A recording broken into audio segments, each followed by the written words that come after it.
Okay, welcome to another video by the Yorkshire Maths Tutor. Today we're going to be looking at proportion for our higher GCSE, and we've got a question here from the non-calculator paper. So it says y is directly proportional to the square root of t, y is 15, t is 9, and then t is inversely proportional to the cube of x, t is 8 when x is 2. We've got to find a formula for y in terms of x, and then we've got to make sure it's in its simplest form. So let's get started. So using our first bit of information, y is proportional to the square root of t.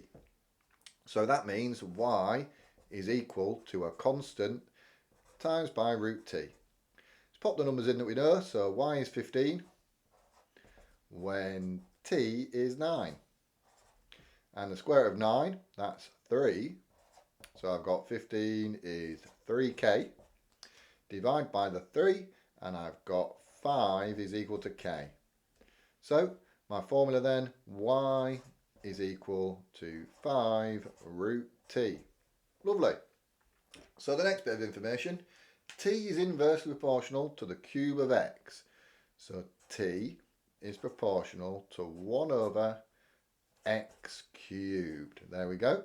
So pop the equal sign in. T equals a constant over x cubed, and we've got some numbers. We've got t is 8 when x is 2, so that's 2 cubed, and 2 cubed is 8, and 8 times 8 is 64, so k is 64.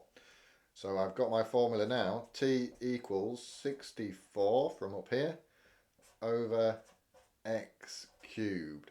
Lovely, so I've got my two formulas, my two equations.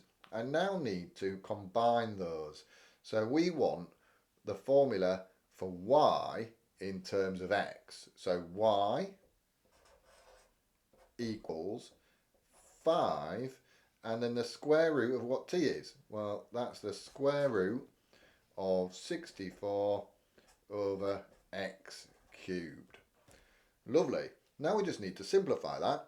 So the square root of 64 is 8, and 5 times 8 is 40. So I've got y equals 40 over the square root of x cubed. And there's my final answer. Full marks.